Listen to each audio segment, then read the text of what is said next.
Hello and welcome to a brand new episode of The Partial Historians. I am one of your hosts, Dr. Rad. And I'm Dr. G. Hello.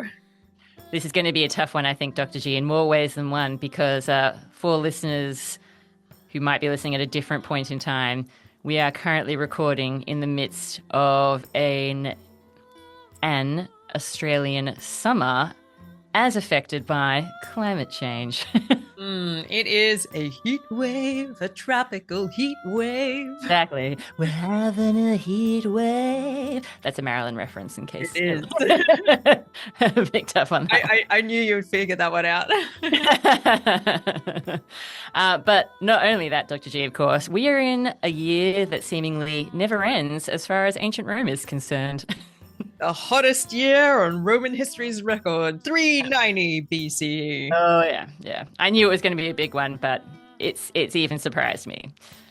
We are many parts into this effective mini-series on this year. And the last time we talked about this, there were some interesting moments. There was visitations down the Tiber, aided by Cork. Visitation. There were sacred geese, and boy, did they honk. And there were some people thrown down off the top of what we think is the Capitoline Hill rather than the Tarpeian Rock, although we can't be entirely certain. And some Roman bodies end up amongst the Gaulish forces, it seems. Absolutely, yeah. So we're right in the midst of this Gallic siege of Rome. We've got this stalwart band of Romans who have remained behind to defend the capital and all the sacred buildings and animals, apparently, that reside upon it. Mm-hmm. And when the Gauls tried to assault them, it almost worked. It almost worked. But not quite. And that's where we got people being flung off rocks, etc., etc., etc. Yes. So this siege, we think, has been going on for quite some time at this point. Our sources suggest that it's anywhere between 6 or 7 months at this stage. And everybody's really starting to feel the effects of it, it would seem. So Plutarch, who I would not consider a close source to the action at hand, nevertheless suggests that the Gauls themselves are running into some trouble engaging and maintaining this siege. Partly because they lack provisions, but partly because in an encamped situation for a long period of time, outbreaks of disease are quite common. It's hard to keep up sanitary conditions when you're in a place where you've kind of constructed everything from scratch, but it's all kind of temporary. And they're also encamped amongst ruins of Roman buildings effectively in some parts of this siege area. There's also a growing extent of corpses because they're engaging in various raids, and obviously some people die in those, and they haven't seemed to have dealt with those bodies necessarily in the best way possible. Some of them they've been able to cremate, but seems some of them they haven't. So they're also amongst the dead at the same time. So this would be pushing disease outbreaks as well. But the worst thing of all, according to Plutarch, is that the Gauls came from a cool place. And as we know, one of the theories that brought the Gauls into Italy is that they were looking for somewhere even cooler. But boy, were they wrong, because Italy is hot. And even in autumn, apparently, when this siege is still continuing, it's still quite hot. And they are unhappy campers about the weather. I could not feel more simpatico with the Gauls than right now, recording in this ridiculous Australian heat. God, I hope we do something about climate change so it doesn't get any worse. Because I was going to make fun of this whole scenario and say, this sounds like anti-Gallic propaganda in a sense where they're like, they can't function when it's hot. When it gets above 35 degrees Celsius, they just completely melt like the Wicked Witch of the West. But then I'm like, you know what? I don't think I function particularly well when I'm too hot. Yes, now it comes down to it, yes. They have been in Italy for a bit of time at this point, but maybe it's because this is one of their forays more into, central Italy, whereas when they started crossing the Alps, which, I mean, at this point, the Gauls are meant to have been crossing the Alps for a couple of hundreds years. Like we think it starts around sort of 600 BCE that we start getting Gallic peoples on the move and coming into Italian territory.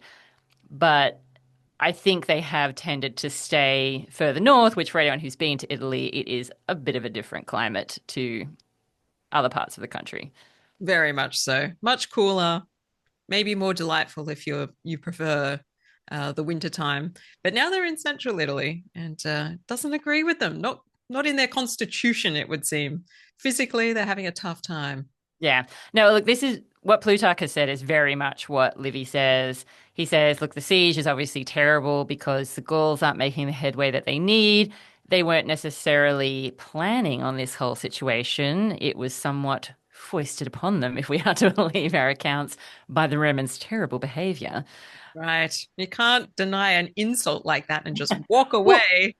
even if we say, like, whether we say it was the insult, which, let's face it, most people don't think that that was probably what happened, or whether we say the Gauls were actually on their way somewhere else, maybe to do something particular, like serve as auxiliaries or something like that. Either way, they haven't planned for a lengthy siege. So they don't, as you say, have all the provisions that they need. The Romans are certainly feeling it because they're really lacking in provisions because they can't really leave the capital to get anything. And they're just up there. God knows what kind of exercise they're getting, Dr. G. And this is exactly when, yes, a pestilence hits. Livy also mentions where the Gauls had set up their camp, that because it was low ground between hills, and there was also like polluted air, I guess, in his mind, because they've torched so many beautiful Roman buildings, the barbarians.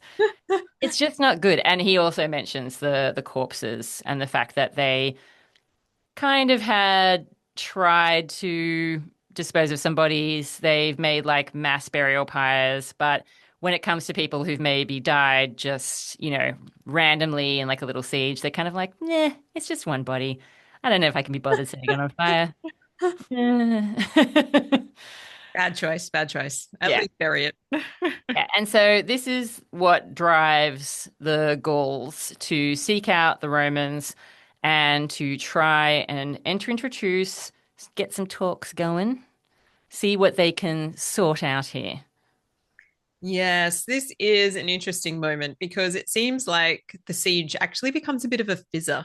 And it's like the Gallic sack of Rome. And here we are, and everybody's tired, and we're months into it. And the Gauls are like, we kind of want this to be over. And the Romans are like, we'd like this to be over too. And the Gauls are like, how about you give us 1,000 pounds of gold? Oh, well, it gets a little bit heated before we get to that point in my account, Dr. G. There's a little Oh, detail in mine that I particularly like, which is that the commanders on both sides are obviously talking, trying to figure things out. And I guess to drive home that they were in the stronger position in this siege situation, the Gauls start making fun of the Romans and mocking them for the fact that they're literally starving to death in front of their eyes, which after, say, 6 or 7 months, I can understand. And they're like, surely the Romans should just give in. I mean, you're clearly going to die from starvation if we don't kill you first. Now, this is not the way that you negotiate with the Romans, as we know, Dr. G. It's not going to get them on side. It riled them up so much that they started apparently throwing bread down from the Capitol towards the Gallic camp, being like, ha ha ha, that'll show them we rain down bread upon you. We're not starving to death. We're strong, stronger than we've ever been. Oh, I think I'm feeling a little woozy from the lack of food. first of all, the Gauls are like, is this the hill that you're willing to die on? And the Romans are like, yes, it is. Yes, Yeah, Capitol is the best. this is the exact hill that I'm willing to die on. And not only that, it doesn't seem in any way strategic to be like, how about you guys have some of the bread? We're having a tough time, but you're going to have it tougher because you can't handle this level of gluten.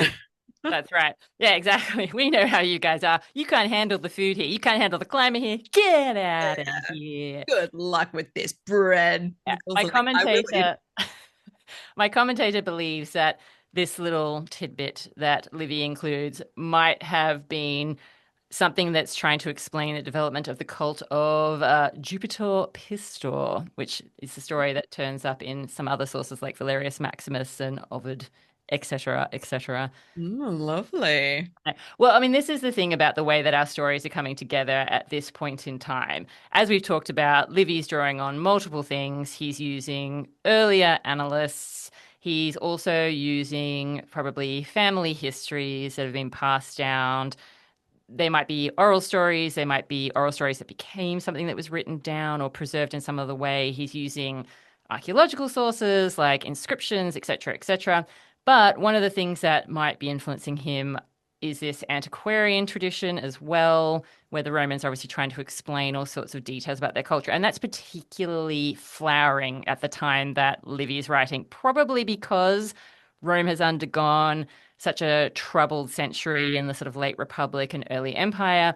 The Romans seem to have been inspired to figure out their origins, to find out why do we call it that place name and where did that cult come from and how do we explain this building or this monument?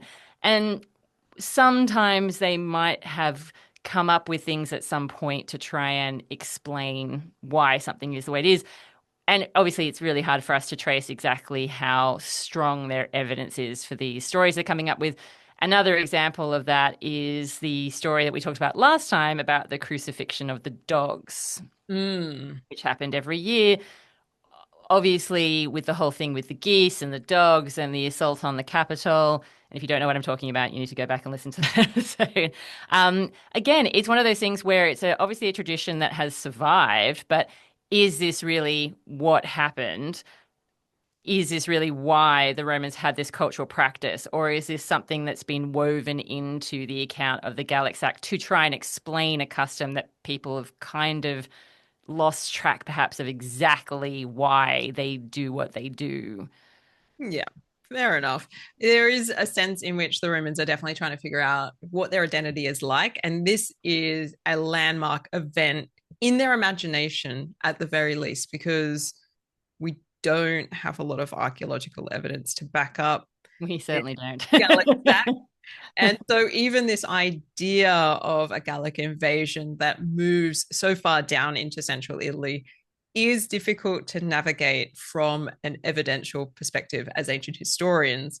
And the significance of this tale for the Romans is huge. Absolutely. There's so much detail. This Yeah. is why we're in part 5 of this narrative, because they do focus in on every moment.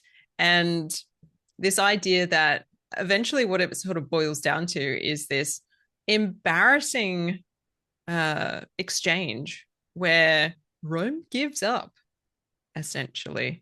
Yeah. They do pay the money to the Gauls. And even though both sides are looking a little worse for wear and neither are having a good time, there does seem to be a recognition from those who remain on the capital that they cannot stick this out. That if this does go on, ultimately they will be the losers from it. They're not sure whether any of their neighbors are going to turn up with forces. What has happened with the messages from Veii has not necessarily resulted in something positive or tangible that they've been able to see. And there is still the looming figure of Camillus, who is in exile, and nobody really knows where he is, and nobody knows if he's ever turning up. And even if he did, would he have any forces with him? Well, of course, at this point, they have sought him out. They've tried to go through the proper processes, in my account, because for Livy, at this point in time, it's the Camillus show. We know that, as you say, this story is such a big part of the way that the Romans imagine their history. By the time people like Livy were writing, the traditions around it had been fairly well established. The narrative had been fairly well established. However, that doesn't mean that there aren't obviously these differences in exactly how the story unfolds. And certainly Livy works Camillus in a very particular way, and he constructs the whole of his first 10 books kind of around Camillus, particularly now that we're into this later period here where we're talking about books sort of 5 to 10, and 10 is where we unfortunately lose the detailed Livy for a little while. But yes, Camillus is a big part of that. And exactly as you say, in my account, the Romans pelt the Gauls with bread, feel good about themselves, and like, ha, that'll show them. But then they turn to each other and they say, but I'm actually really very hungry. Really, really hungry. I don't know how much longer I can last. And you know what? I think we just used up the last of the bread to make an emphatic point. Mm, mm. Yeah. Do we have any grain stores on hand? Not a lot. Not Don't a lot. You know what? I think maybe I might have let my temper get the best of me. Ew. Rome. Yeah. Never. Yeah. So I And think what meanwhile, in Livy's account, this is where we flash to what's going on in Ordea because that is where Camillus is in exile. and now Camillus, for yeah, a new chapter. now that Camillus has managed to have his proper appointment where he's been properly selected for as dictator, he's getting into action. So he's conducting a levy. He's also selected a master of the horse, naturally, a guy called Lucius Valerius, and he's asking him to bring his army from Veii to meet Camillus in Ardea, I presume. Camillus is then starting to train the troops. Drill, baby, drill! This is the time. He wants to make sure that they're going to be able to kick some Gallic ass. Yeah, gunshot. Mwah, mwah. It's time for a training montage. It is, yeah, it very much is. This is the point where if we could afford it, we would play Eye of the Tiger.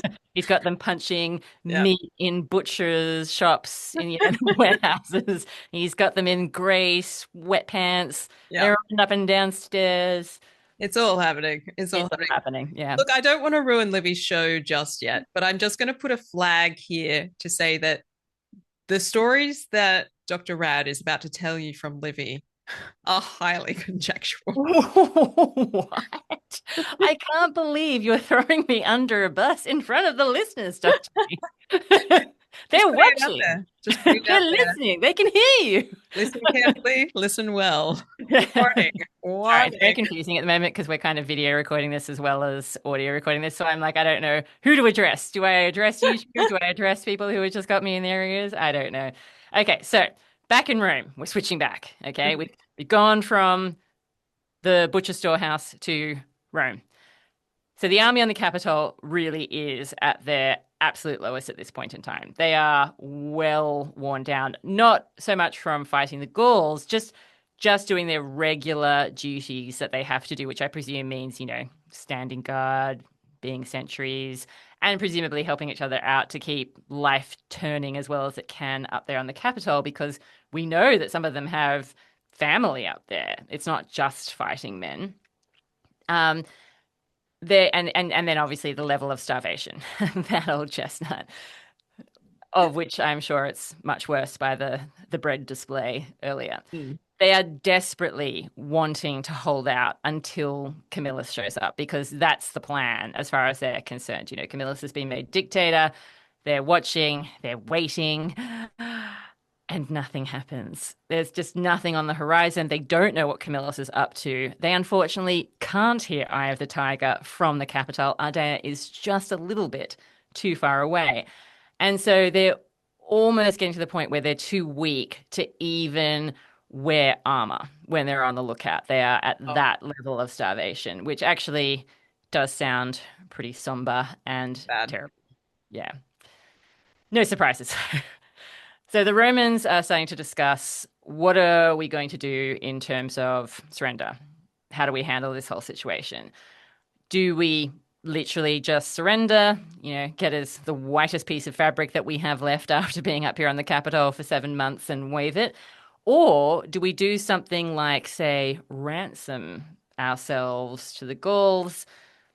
The Gauls had said that they weren't necessarily looking for a lot in order to bring this whole situation to the end because, as we talked about, it's not like the Gauls are having a fabulous time either. This isn't like Roman holiday here. So the Senate have a meeting, naturally. Of course. Process, yes. And they say to the military tribunes with consular power that are up there, look, just organize some terms. Have a meeting and somehow organize things. This can't go on much longer. So a meeting is set up. A guy called Quintus Sulpicius, one of our military tribunes, meets with the so-called leader of the Gauls, Brennus. Mm-hmm. Suspicious name, but sure. Here we are. Yeah, and this is where, in my account, the Romans agree to pay £1,000 of gold. The Yep. bee at this moment is like, I'm wigging out, guys. This is crazy. Rome is about to become the greatest empire ever, and here they are on their knees agreeing to pay these barbarians. I mean, how hilarious and ironic, right, guys? Wink, wink, nudge, nudge. Yes. It is an interesting moment for the Romans where they're like, okay, not only is that an outlandish sum to ask of us, Yeah. but yes, we're going to pay it. And we have Quintus Sulpicius, as you mentioned, is the military tribune who's sort of leading the conference with Brennus. And they agree that they'll deliver that gold. Hmm. And then the Gauls will depart, not just away from Rome, the city, but out of Roman territory. Mm. They're just going to leave everything. Which sounds extensive, but isn't really that. Uh, it means they have to get past Veii at the Yeah. very least. They've got to go at least 10 Get out of kilometers. the suburbs. Yeah. Yeah. Keep going. Keep going. Get out of here. Yeah. It's going to be at least a day's walk. And this is where we start to get the stories about the interference with the scales. Yes. So Yes. the Gauls are like, you know what's going to be fun? If we just keep piling things on our side of the scales. And the Romans are like, what are you doing? We're weighing out a precise measure. You can't just keep adding things to It's £1,000, not like whatever pounds. yeah. And the Gauls are like, we might be hungry and willing to leave, but we've still got a sense of humor. And if you want us to leave, we're just going to add this little extra piece to our side of the scale and be like, oh, well, that's not 1,000 pounds of gold.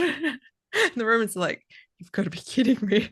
Yeah, and when the Romans try and point this out in my account, this is a very dramatic moment where the military tribunes say, Um, I'm very sorry to be that guy, but I couldn't help but notice that the mathematics of this situation, they just don't seem to be 100% correct. I think you might be asking for more than £1,000 of gold. And this is where Gallic soldier rips out his sword, throws it on the pile where they're stacking up all their stuff to skew the weight, and says, Woe to the conquered, which is a fancy way of saying, Tough titties, guys. We get to call the shots around here. Yeah, this idea of this phrase that variously translated as woe to the conquered, woe to the vanquished. And the Gauls basically standing there at this moment of a peace treaty being like, some of these ones. Dr. B is giving me two fingers up for those listening in audio format only. And this phrase passes into Latin proverb.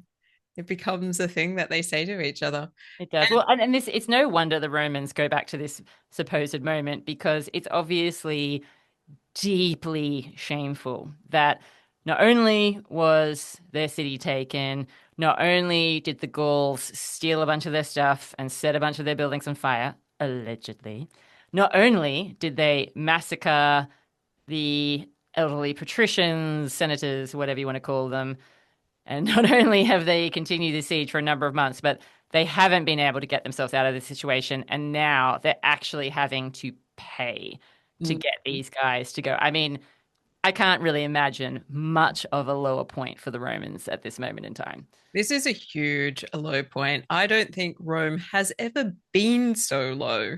I No. put it to you because from the very beginning, they've been on a upwards trajectory with some little bumps in the road, admittedly, but Yeah. always quite quickly back to an upwards trajectory. And this is a massive blow. Most of their population doesn't seem to be in the city. It's limited in supplies. They're at their wits' end. They don't think they've got any help coming. If they know about Camillus, which is not clear from my source material that they do, Mm. then they really are having to make the best decision that they can for their own survival under terrible circumstances. And they're just really lucky that the Gauls agree to go away for a Yeah. sum of cash because, I mean, any other enemy in central Italy at this time, and Rome has a few of them, Mm. Probably not have gone, yeah, give us some cash and we'll go. Yeah, well, and that I think shows the fact that the Gauls aren't necessarily here because they want to establish like a permanent settlement themselves in this particular location. I think that's why they're happy to accept this money, apparently, in order to go away. They're interested in having portable wealth. And this is part of the narrative that we're given about why Gauls are on the move at this time. They are looking for more land, they're looking for more goods. And so, with them being so far south at this point in time, they probably do want stuff that they can carry. Cash and carry only, thank you very much. And that might explain some of the archaeology, the fact that we don't find a huge conflagration in the records when we sort of dig down deep enough. There is evidence of a great fire that probably was fairly destructive, but it's just not the right time period. And even though we might be a few years off here with the Gallic siege. Obviously, people sort of speculate it happened sort of between 390 and sort of 387, 386 because of the differences in dating. But it's definitely at around this time that this supposedly happened, this encounter. So the dating is just off. It would make sense if the Gauls were more interested in stealing things, because that wouldn't leave any trace in the archaeological records for us to see. And it explains why, in spite of the fact that the Romans think that the Gauls set most of their city on fire, there are, in fact, still buildings and inscriptions and statues that predate the Gallic sack of Rome, standing hundreds of years later into Livy's time. I think there's also something to be said for the way that the authors of the sources that we're able to access Mm. have particular ideas about the Gauls because of Rome's engagement with Gallia in the first century BC as well. So there's a very particular picture that has been built up about what Gallic people are like on the basis of things like Caesar's campaigns in Gaul. And so for a Roman writer like Livy, and even for a Greek writer like Diodorus Siculus, there is a sense in which there is a pre-established idea about what Gallic people are like. They're a raid and plunder kind of people. They are not about firm sort of settlements necessarily. They're more about moving and raiding and being able to pick up and be on the go if they need to. And those kinds of ideas, I think, are partly what is feeding into this narrative as well, because the Romans don't conceive of the Gallic people as a people that would want to stay in Italy, Yeah. even though historically they've been in the northern parts of Italy for a few centuries already. They've got to have lived somewhere. They Hey, probably put down some roots. it's well beyond where the Romans are at this point in time. Northern Italy? What's that? Now, this is where I'd like to do a bit of a tangent, if I may, Dr. G. I mean, I know, I'm making this series even longer. But I have been doing a bit of extra reading around these accounts because it's so complicated, picking apart the slightly different narratives that we get and the details that we get. And as we say, we're dealing with this thing where we've got this very epic, detailed narrative history. And yet at the same time, we're kind of like, did this happen though, Livy? I have some questions. Exactly. So I'm going to put it to you, Dr. G. Where the hell did this 1,000 pounds of gold come from? Hmm? Hmm? Well, I would say if it came from anywhere, it'd have to be the temple of Jupiter Optus Maximus, because that's on the Capitoline Hill. Otherwise, not sure. Yeah, and this is exactly the problem. This is something that one of the academics I read has delved into. If you'd like to read the article, please check out our show notes. She, actually, I'm not sure if it's he or she. I'm going to retake that. They have tried to figure out, okay, so where's the money coming from? Because in our different accounts, we're given slightly different details, which probably reflects the particular perspective of the person writing. So, the account that we get of this whole Gallic siege, of course, is that most Romans have left by the time the Gauls arrive. The Romans are defeated at the Allia. They know things aren't going well for them. They've scattered. We know that a lot of the population has therefore left the city. The whole idea is you just have this band of fighting men and a couple of extras who are left behind. And then, of course, the older gentlemen who are all slaughtered, so they don't count. Yeah. Anybody who reasonably could go has gone. Yes, exactly.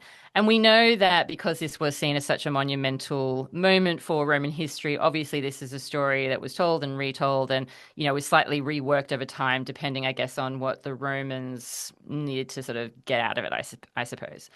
So what this person has actually suggested is that what we're witnessing here was, in fact, a total Roman capture. Sorry, a total Gallic capture of Rome. So the entire city is taken. Mhm. It's not this situation where some of the buildings are set on fire, but then the Gauls say, you know what? We're going to leave you just a tiny little bit of hope so that you're going to pay us a ransom and leave some of the buildings, etc., etc. Like They're that. like, no, I think this is, Leave it. yeah, yeah, I think this is a total takeover. And then we have to figure out where are the assets coming from because we only have this tiny group who are left behind and starving to death. Where are they coming up with £1,000 of gold? Now, in Livy's account, he is very particular that they do not use temple treasure in the ransom. And Oh, this feeds. that's a problem. That's my one source. Well, the reason being, of course, and this feeds into the other things I've been telling you, Livy is all about protocol at this point in time. The Romans have got themselves into this situation, apparently, because of their lack of attention to the signs that the gods are sending them. They got off balance with the gods. They weren't doing things properly, not pious enough. And so now they're in this situation. And once they're in this situation, when the chips are down, they're doing everything by the book. So even when they're besieged, they're like, we have to go through the proper procedures to appoint a dictator, guys. Can't just wait for someone to come in on a white horse. You Oh. know how we feel about white horses, especially if there's more than one of them. We really got to make sure we do everything properly, cross every T, dot every I. You know what? In our alternative history, it's really fortunate that Camillus isn't around, actually, because he would have talked them into giving over the temple treasure, and then it would have all gone downhill from there. I don't know if he would. He's such a pious guy. It's all very confusing. But anyway, in Livy's account, it's not the temple treasure, okay? Because that would be obviously, I suppose, slightly offensive to the gods. Not perhaps exactly the picture he wants to paint at this point in time. And so it's just state gold.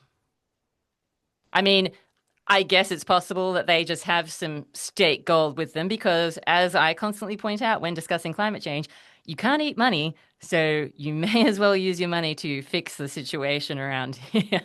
But yeah, so maybe they do, I suppose, have some state gold. They don't have quite enough. And this is where Roman matrons apparently chip in some of their gold in order to make up the balance. This will come back to later. And Mm-mm. it's because of the Roman citizens pulling together, uniting, showing what Rome is all about, showing off those values that they're able to make up the account. In other accounts, it absolutely is temple treasure that is used. However, we also have to question exactly the nature of this temple treasure because, of course, we know that a lot of valuable objects have been taken. We had that whole story, Dr. G, about the Vestals fleeing in a cart meant for a family, and they're far, far away, and they've buried some of the treasure as well. So they don't have access to everything at this point in time. No. Even Varro, who is one of these antiquarians we were talking about before, who we only have snippets of, he is one of the sources that we have that mentions that temple treasures were used, but also jewelry donated by Roman matrons. Look, it wouldn't surprise me if they're scrounging for every piece of gold they can get their hands on, really. They're confined to the Capitoline Hills, so that immediately limits their physical accessibility to storage. So it's either temples or if they do have a physical structure that houses the public treasury at this point, which is when I'm not sure. Mm. Archaeologists, please weigh in and let us know. Did they have a public treasury building at this point? Was it on the Capitoline? If yes, we can all start to make sense of this. But turning to the people themselves seems the ultimate answer to this as well, because once you've depleted all of the publicly accessible wealth, what do you do next if you're still falling short? And this is a very specific figure that we've been given. £1,000 of gold is a massive amount to ask, and it's the kind of round figure that feels questionable, like many of the round figures that we get from ancient sources. But it's obviously designed from a literary perspective to give us a sense of the overwhelming nature of what the Gauls require in order to go away, to perhaps lessen Roman shame around this idea that they had to capitulate, that it was a capitulation that was substantial enough to make sense that they did it and it was possible, and it allows them maybe to save some face there. But I think it's a really interesting question that this scholar has asked, like where, what gold, Follow the money. where, Follow the money. yeah, and where it's hard to follow the money when we have so little understanding of what's going on in that archaeological record.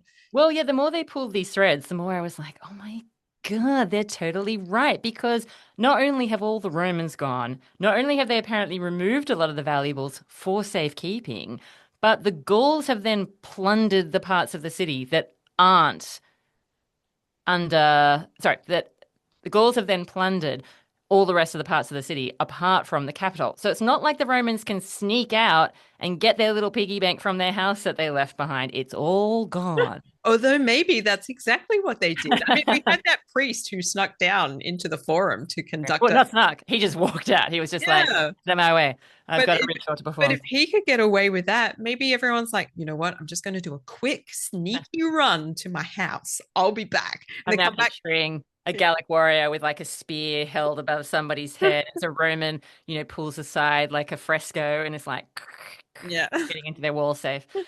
exactly. It was like, I know where the family jewels are hidden. I'll be back, guys. Give me Well, 5 minutes. I think this is the way this scholar is sort of imagining it. So basically, to preserve Rome's dignity, as you were talking about, we have this scenario where they have at least managed to keep the Gauls off the capital. And even though it's extremely shameful to enter into these negotiations, have to pay the Gauls to go away, at least the Gauls in this narrative didn't take the capital. It was all protected. This scholar, I think, is suggesting that's actually not the case. Everything was taken. And this is why the Romans find themselves in this scenario. And of course, they actually probably don't have the resources. And if everything was taken, then maybe we are actually dealing with a ransom situation. Because if we think about that particular institution of Rome, the patron-client relationship, which, whilst we can't obviously be 100% sure exactly how it played out at this point in time, it is a constant. We know it existed at this point in time. There would have been an obligation to help out. If you could, call on your clients or, call on your patrons, there's an obligation there to help each other out. And so it's possible that what actually happened in this scholar's imagination is that the Romans are calling on outside sources, maybe even other cities. So like Carrhae has come up in our narrative. We know that Rome's going to, after all this is over, have a special relationship with Carrhae because they were a real pal, a real solid friend in Rome's time of need. And maybe this is indicative of a role that Carrhae played that has not made it into the narrative in the most accurate way, perhaps, that the reason why the Romans have this sense of obligation to them. And with so many Romans sort of spread in the surrounding area, this scholar sort of highlighted that it would have been potentially possible to call on these outside sources to deal with this ransom situation. And it would explain why Livy can't exactly pinpoint for us where have these state funds been hidden this entire time? What's going on with, the matrons? Not even all the patricians are in Rome. It's not like we're talking about like all the rich guys stayed behind to fight. No, they didn't.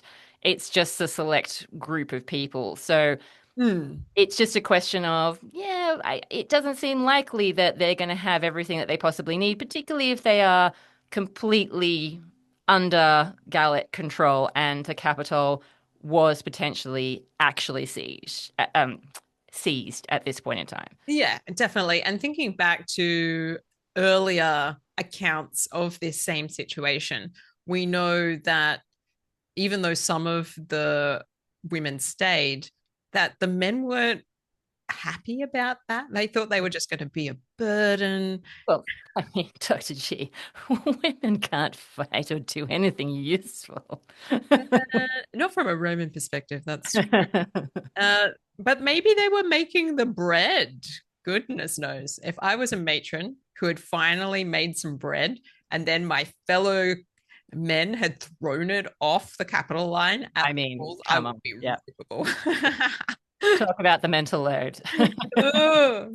And so, even in the context where I think this is a nice, also a literary echo, the idea that the matrons are giving up their jewelry, because this is referencing another moment in history a couple of centuries later.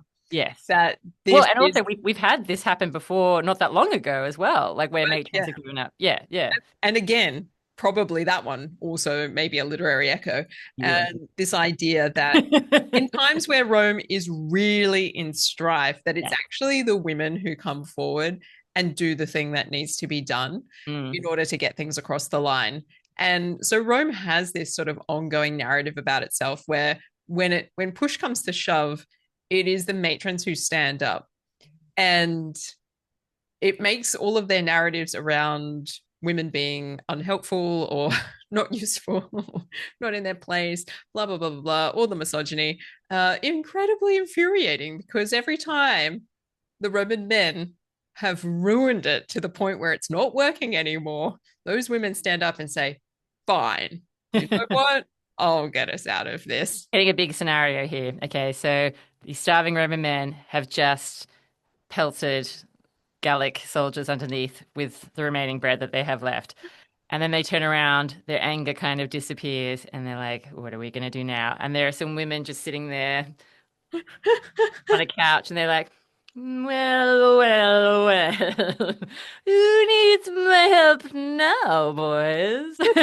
Exactly. Every time the Roman women coming Yeah. through. Now, there is a detail that this scholar has highlighted, which I actually probably would have missed because there's a bit of a gap. We'll come to it later, but there is a bit of a gap in between this moment and when this reference comes up. In a few years, when we get to another moment involving our hero of the Capitol, Marcus Manlius Capitolinus, he's going to become a real douchebag in a few years. And when he is being a douchebag, he makes reference to the fact that the patricians are somehow hiding the Gallic gold and they're somehow abusing public funds.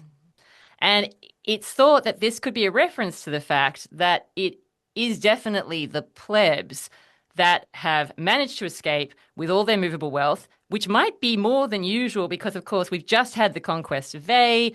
Things have been going relatively well for Rome, so who knows what the plebs managed to escape with? Who knows what they've got in Veii?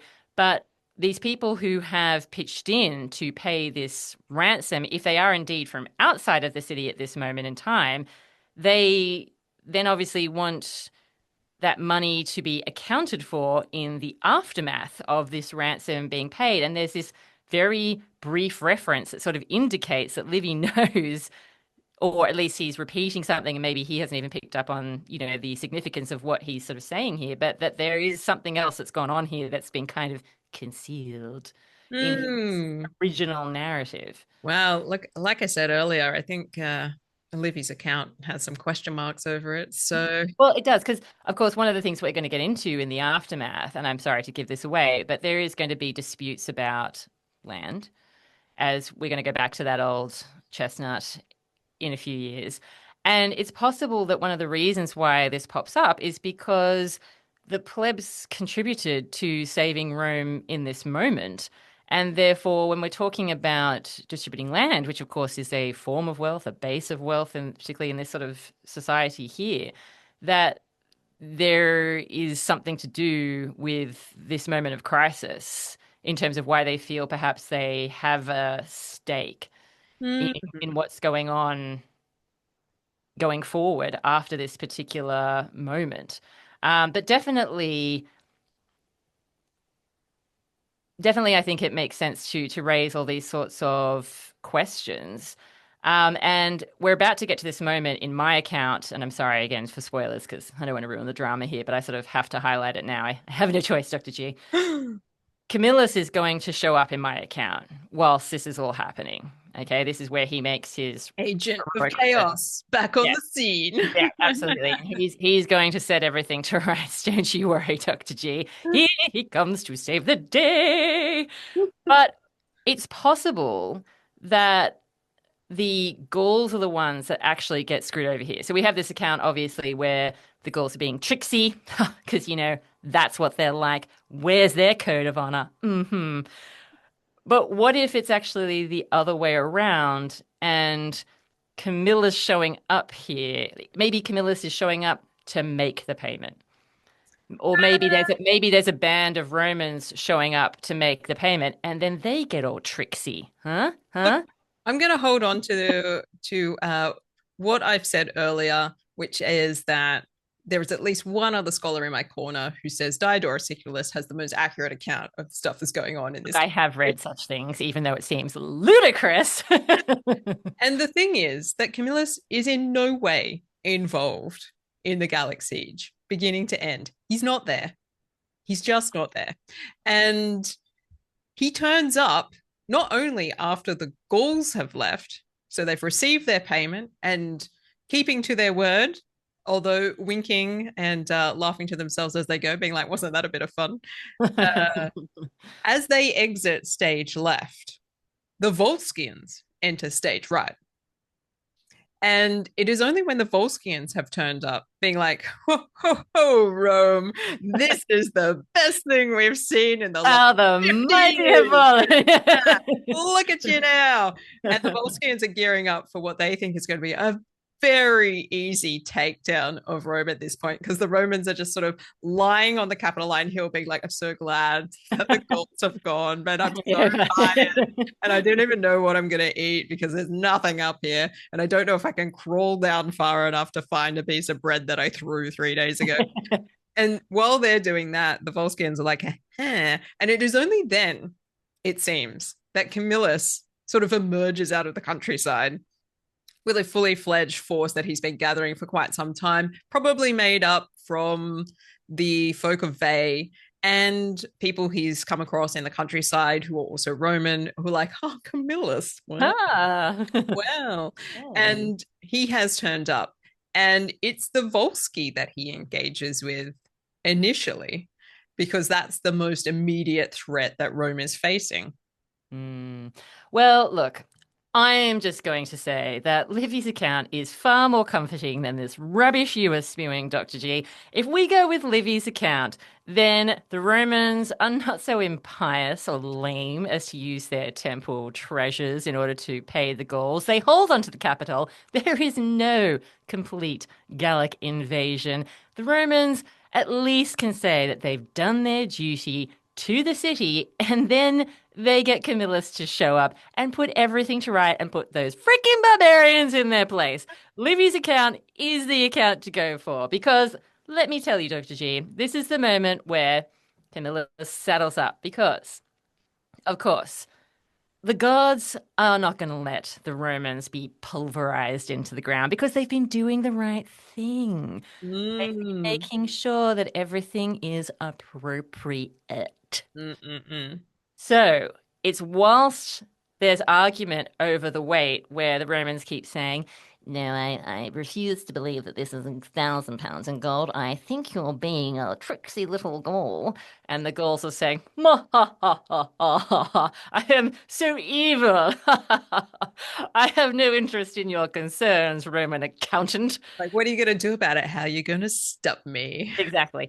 So the stalling is when Camillus enters the scene and no money has actually changed hands. So the shame of Rome is somewhat averted by the entrance of Camillus, because whilst they're about to make the payment, they don't. Oh, no, no, no, no, no. Instead, Camillus shows up and says, hey guys, why don't you make like a tree and get out of here? Sorry, I'll do it properly. Why don't you make like a tree and leave? The Gauls say, I don't think so, mate.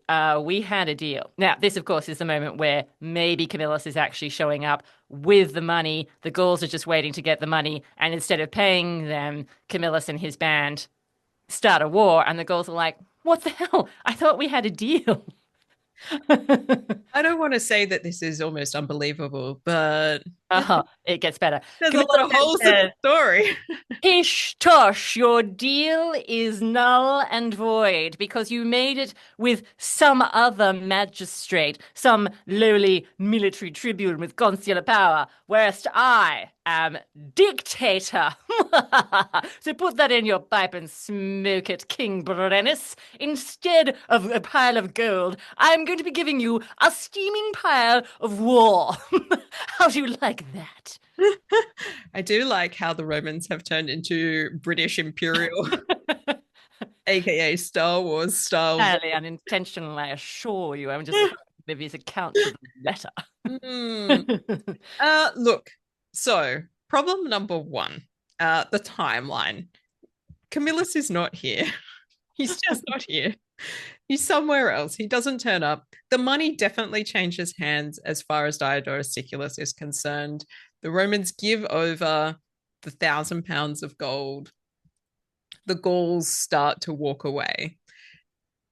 In Diodorus's account, Camillus isn't even appointed dictator until he turns up and the Volsci are already at Rome's door. And Rome is like, we really need your assistance. And he's like, well, I need to be able to command troops because I don't have permission to do that because I'm an exile. And they're like, oh, right. Quick meeting, quick meeting, quick dictator title is offered. And so it's this idea in this intense situation where the Gauls are moving off into the distance with all of the treasure. The Volsci are there being like, nyeh, nyeh, nyeh, nyeh, nyeh. And the Romans are like, okay, we'll make it legal for you to lead this army that you've turned up with, Camillus. Please, please, please, please save us. And he's like, sure thing. Now that I have the legal right to do so, I'm willing to help out. And the moment of the dictatorship is post 1,000 pounds of gold. It is also post the arrival of the Volsci, and he's very late in the piece. So his contribution essentially to the Gallic sack of Rome is zero, because by the time that he turns up, the Gallic sack has happened. And he's just picking up the crumbs and being like, I'll help you guys out. It's probably time that I did something. And everyone's like, please do. You're the only one who's been fed in 6 months. Look, I don't enjoy these moments, Dr. G, but I mean, you're just so wrong. Camillus is quite clearly coming in like the white knight that he is.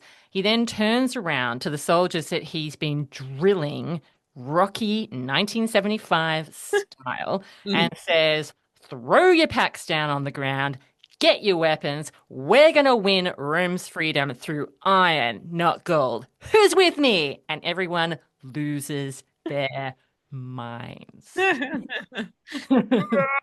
Hooray! Because in Livy's account, the Romans now have every motivation to fight. They've got their city not in shambles, even though they kind of keep referencing the fact that it is partly in shambles, not well maintained. Their families, but most importantly, their gods, their temples, clearly still standing, at least in part. The capital, of course, not being touched, and so the grand temple on the capital is indeed still standing. And of course, the soil itself from which they were birthed. Not really, but let's run with it. They can just see it all before them. Everything that their faith, everything that their gods, everything that their land has allowed them to live for. And now they get to defend, recover, avenge. Wow. Well, on that really quite dramatic note, I feel like it might be the spot to wrap up this episode. Well, okay, I actually have like a tiny bit more, which would probably round this out. Yeah, okay. If you'd like. Okay. All right. Okay, so Camillus then readies his forces and draws up his battle lines. Even though this is incredibly difficult because Rome's landscape is extremely uneven and there's crap everywhere because it's been devastated. But he always makes sure that the Romans are in the best position possible to give them every chance of winning. The Gauls have no idea what's going on. They didn't expect this surprise dictator to show up with his rocky trained Sylvester Stallone forces at his back. They've got their weapons and armor, and typically for barbarians, attack with more rage than judgment. Oh, yes, we're back into the racist territory here. But fortune was no longer on their side, so they can be as angry as they want. Fortune's back with the Romans, Dr. G. They've been punished enough. They've had to watch their city burn, in part, kind of, not really. They've had to watch their families leave, kind of, maybe. Really? No. It's Rome's moment.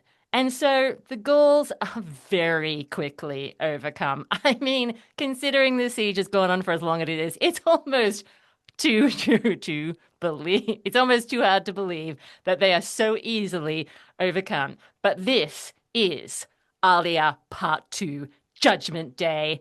Rome gets to win this time. It's all been fixed.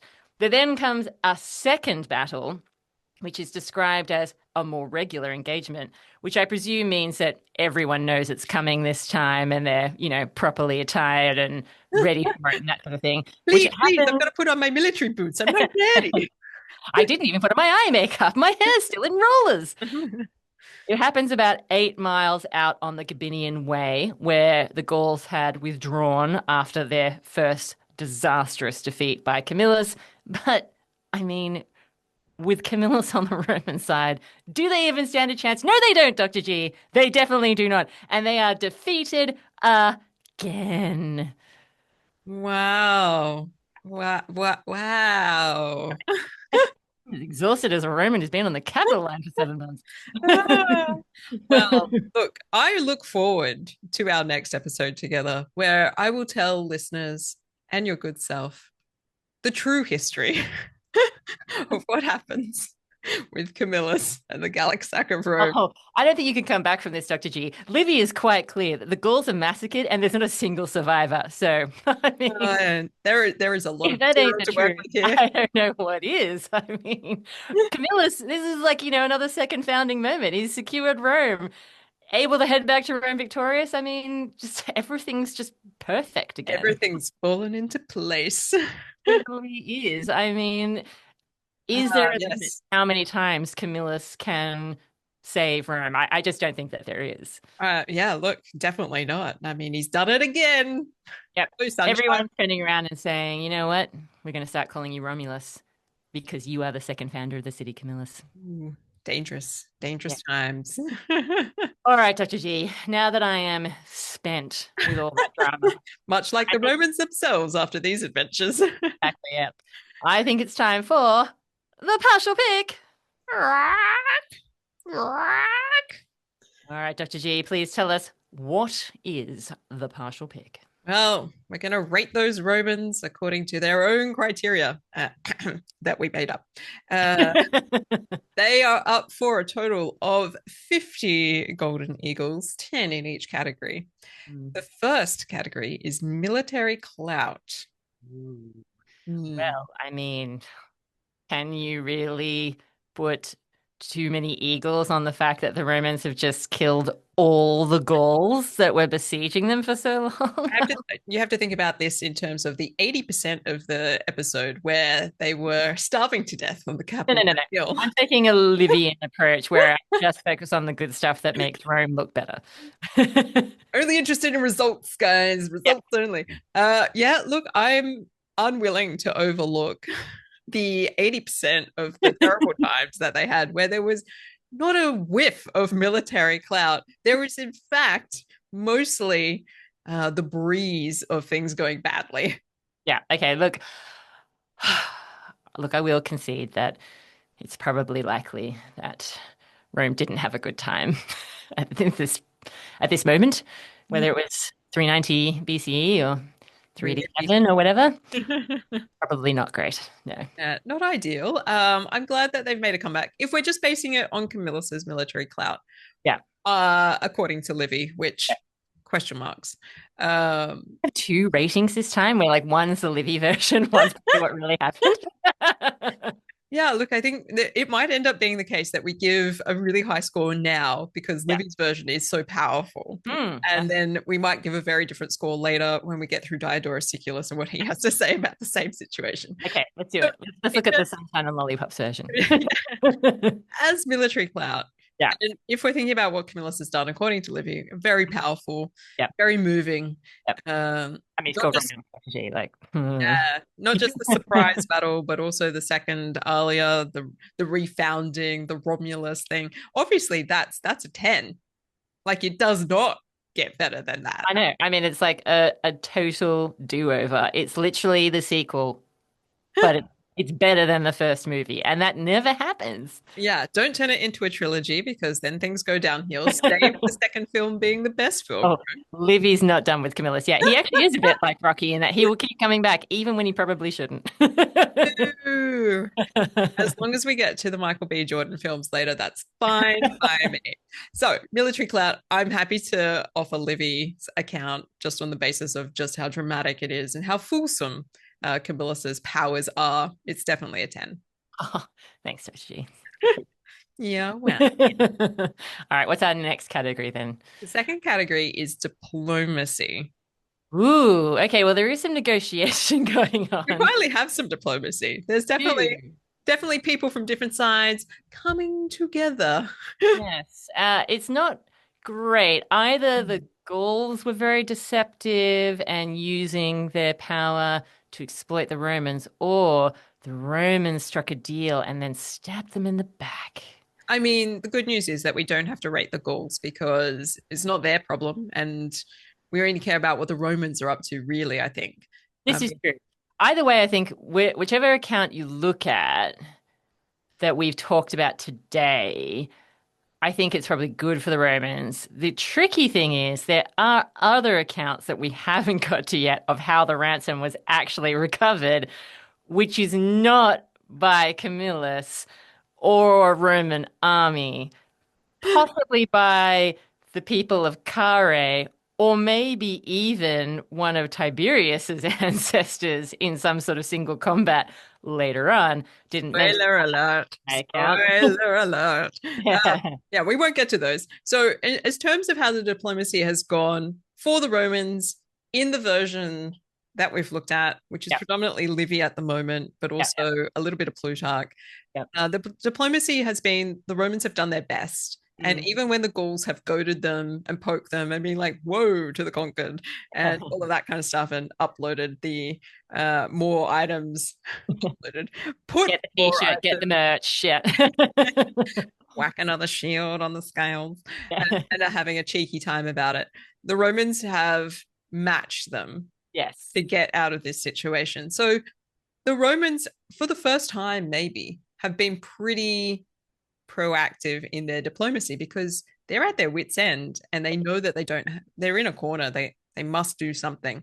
So How diplomatic is it though that their first round of negotiations ended up with them throwing their bread supplies?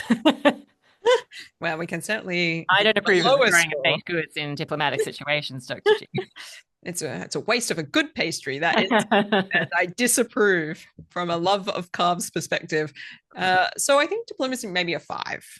Okay, all right. Yeah, fair enough. Yeah, I'll sit with that. But then we move on to expansion. Okay, well, no matter what account you look at, no is the answer. We'll have none of that around here. This is I not mean, the time. even if we go with Livy's very sunshiny version of things, they're just getting back what they had taken from them in a very humiliating way. This is true. This is true. Yeah. Virtus. Okay, well, I think maybe Camillus, come on, you know you wanna. What has he done? What has he done? He's been there, Dr. G, as the dictator. He's trained an elite force, 80s action heroes for your benefit. Boom, boom, boom, boom. Yeah, you know you want it.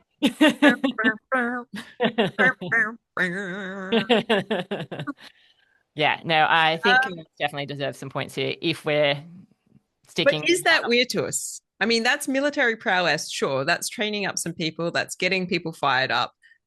But does that constitute an understanding of Roman manliness? in this moment.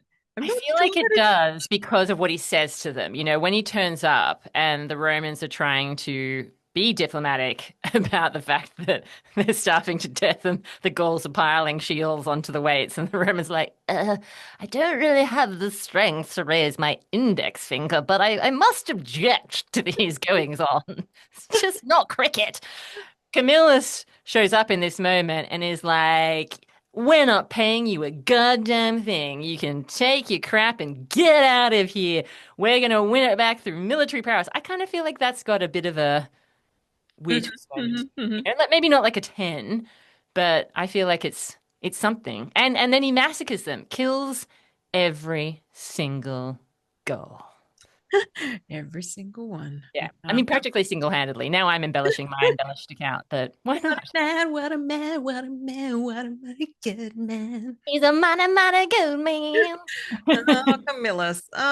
Weird to us. I want to take a minute or two to give much respect due to the man that made a difference in Rom's world. I do love that song. One of Yeah. the classics. Okay, so what would you rate this weird to us? Because I'm still a bit on the fence, so I'm interested in Look, your I know perspective on it. I know it's not one of those sorts of moments where like the gods are literally shining a beam of sunshine on his head whilst he single-handedly charges into battle in like slow motion and all that kind of stuff. But I feel like it's got to be like maybe a 2, just something. Because I feel like it's a moment. It's a moment. I mean, you get called the second founder of Rome. I feel like it's something. Oh, yeah. I'm not sure that that's weird to us, though. I'm pretty sure that that sort of encapsulates other things. But yes, all right, 2. No, but I think the title reflects the deeds, like the. Look, I'm just on a high right now, and I demand those points for can't quote salt and pepper at me and not expect me to fuck my man. Fair enough, fair enough. Happy for it to be a 2. Thank you, I appreciate it. The final category is the citizen score. Okay, well, Depends again, on which citizen you are, really.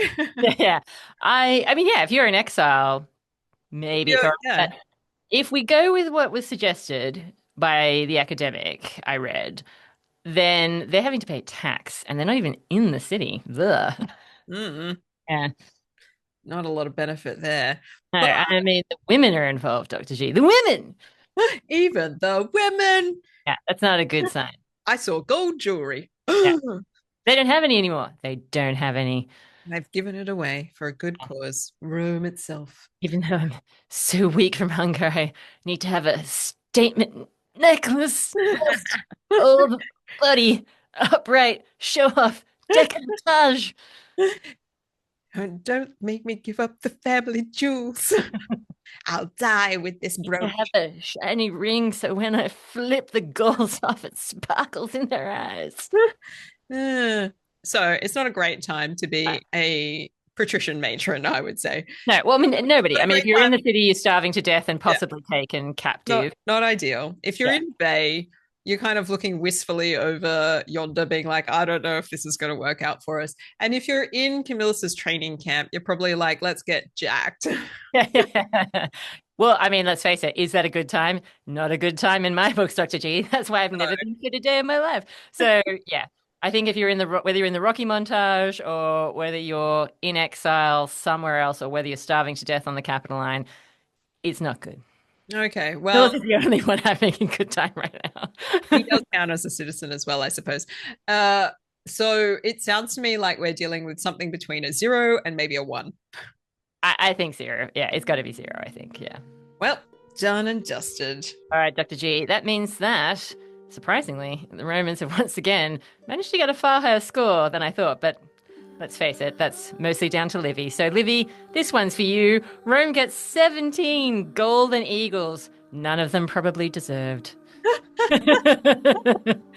Wow, the power of a good narrative, Livy. He's really selling us a tale, isn't he? Hey, what can I tell you? I mean, this is a lesson in ancient historiography. You gotta write to please the people. Gotta have some flair. Can't just be fact, fact, fact. Mm. Yeah, have that spice, That Roman spice. Christian spice. Yeah. Well, I really look forward to getting together next time, and maybe talking a little bit more about what Diodorus Siculus has to say about this whole situation, and just see maybe where the narrative lands then. I'm going to go on a limb, Dr. G, and say I'm seeing a part 7 in our future. Quite possible. In terms of my notes, we have made very little progress in this episode. Like a paragraph on.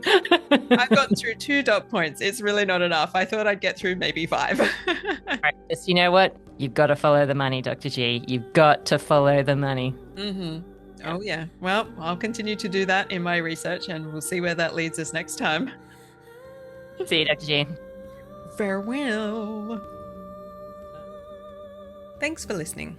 If you'd like to support the podcast, you can find us on Patreon and Ko-Fi. We've also published 2 books on ancient Roman history. Rex, the 7 Kings of Rome, examines the different literary accounts of the earliest rulers recorded in Roman history. Your cheeky guide to the Roman Empire is full of the sorts of stories the Romans wished you didn't know about them, and is guaranteed to make for interesting conversation. Thank you to all our Patreon supporters. We are truly humbled by your patronage.